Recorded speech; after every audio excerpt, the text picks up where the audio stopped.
to first start by saying thank you. Thank you for all who came today and to attend and to just give tribute to him. I planned on a nice speech you're going to see, and I've decided to stay on task, but I'm going to sidetrack just for a moment here and do a few more thank yous. And although she's not here, I want to thank my mom for marrying my dad. He's a wonderful father. I might just do this just a little because I feel like I'm looking at it. Okay. He was a wonderful father and a great role model and a person we could go to for help on almost everything. And he was a man that taught us unconditional love and kindness. I thank Pam for taking care of Dad. You made a choice to be with him 24/7 and putting his needs before yours, which you are continuing to do even now. Your love, your devotion, and your endless fussing over Dad has provided him the comfort and the peace these past few years. But your devotion to him is unparalleled, and it is very much like the devotion Dad had for us. They're not here today, but I would like to thank Kay and Tara and Michaela. His caregivers have been amazing support and help for the past couple years. They've been taking care of him like they would their own father. And without them, we just wouldn't have had such a home full of love, and Dad wouldn't have had that care that he needed all the way till the end. I think Father Andrew and Father Alexander, because they both kept coming and seeing Dad. They gave him his sacraments, and they prepared him for this departure. And I think all of you that were visiting, that prayed, that called, that asked about or checked on Dad all these past few years, and we thank you for your support and your kindness, because it was that kind of kindness that Dad really cherished from each of us. So, thank you. For Dad, or Peter, or Mr. Maydanis, or Papu, to you too, he was nearing his 93rd birthday when he passed. And for a man that who was brought into this world amidst the Great Depression, I definitely feel that although times were rough when he began, and looking back, he would say he had quite a rich life. He had good friends, a companion he loved for his life for almost 61 years, a family, a long career, and a focus of church and faith.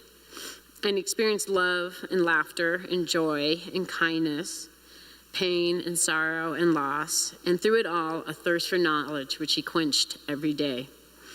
I don't think one could ask for more in a life. I find myself at times like this wondering, how are we going to be remembered?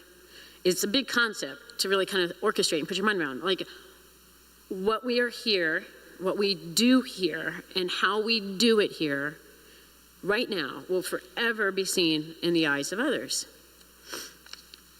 To me, I tend to believe that we're remembered by the connections that we have with another. And I believe these connections can stem from relationships that last through the years, or it could be a brief interaction.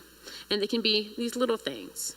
So during one of my last walks with my dad, it was a few months ago, my dad and I came upon a lady from her neighborhood. And when she saw my dad, she just ran over. And she started commenting about how great he looked and how nice he was doing. And she described herself as, I'm the lady with the 2 big white dogs. And she wanted him to recognize her in that way. And she started telling me that every time they would go for a walk, my dad would see her and come over and try to pet the dogs. And while he was giving attention to the dogs, he would always stop and say, like, oh, how are you today? Or ask a little bit of her. But the focus was the dogs. But at the end of their interaction, he would always leave and just make her have a smile or say something sweet and complimentary, and he would take off. And she said they were short interactions, they were very quick, but they made a very lasting impression on this lady. So as I started moving Dad away, and this is at a time where Dad's not saying much, to get a hello it was a good day. And out of nowhere, Dad just said, thank you, have a nice day. And the woman and I sat there stunned, and she's just started to tear up. And what I realized is that although my dad had changed so much at the end, at that last encounter he had with him, he still left in that St. Peter style of bringing a smile to her face. And after my dad passed, my sister and I received several calls and lovely emails and texts from people who had known our dad over the years. They wanted to express their condolences and say they were sad to hear of his passing. And several of them shared stories and interactions they had with my dad. And once again, to see how my dad connected with others. One email that really stood out to us came from a dear friend named Ted Canopsis. And so he wrote, "I remember so well the first time I met your father. Peter greeted me with a big smile and a firm handshake. He was such a dapper dresser. Ivy League sport coat, bold, striped tie, wingtip shoes, all coordinated handsomely. And I was taken immediately by that soft southern accent of his.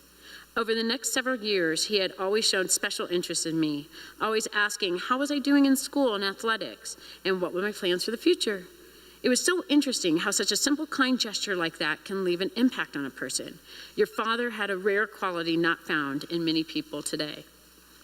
I found this email very comforting, and to me it was amazing to see Dad, just being Dad, could make such a lasting impression to Ted. And although some of these connections I've been talking about might be quick interactions or infrequent visits he had, Pam and I also had the great opportunity of speaking to my dad's closest friend right after he passed. So if you indulge me a little more, I'm going to tell you a little bit something from my dad's best friend from his childhood, and really the only one that's surviving. My dad was preceded by all his siblings and his parents. He was the baby of about 50 cousins, and Theo Sam and him were the last two of everyone. So although Theo Sam wasn't a blood relation, he was more like a brother to my dad. They grew up together. They worked jobs in high school together, in college. They lived, they hit the beaches. They just did it all. And according to Theo Sam, he said, "I missed him long before now. There are not any words that express my feeling for Pete, and they don't exist. We have to say things. We didn't have to say things. We could just hear each other speak. We were miles away, but still close together. He was the best of friends and the best of type people. He always had high morals and high big goals. He had so much consideration for others, and it would be hard to find a person that could take a place or live a life like he did. He had a tremendous amount of wealth or kindness and friendship, and gave kindness to everyone he came across. It's hard for me to imagine a world without him. I feel confident today my dad will be remembered fondly. He truly connected with others and left a really lasting memory in all those he met.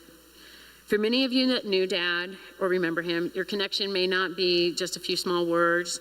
There were a lot of words. There were a lot of stories, big stories, long stories, and some with funny comments, and some with Southern anecdotes, and a lot of laughter, and a sweet smile that let you know he enjoyed the conversation.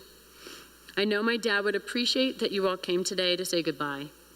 Even in the end, the smallest act of kindness from a friend or a stranger, my dad would leave by thanking them and wishing him a good day. I don't think he ever wanted someone to walk away and not know that he enjoyed a moment and appreciated their encounter. And he was grateful for the connections which they had just made. May his memory be eternal. Oh, I forgot, I also have this duty. So Dad loved pizza, and to honor him today, after our services, we have pizza across the way with some paximadia and kudalakia. Yeah, it goes right together. But we ask you all to join us. And was I supposed to? Yeah. Wait, that's it? I think that's it. Thank you. Thank you all for coming.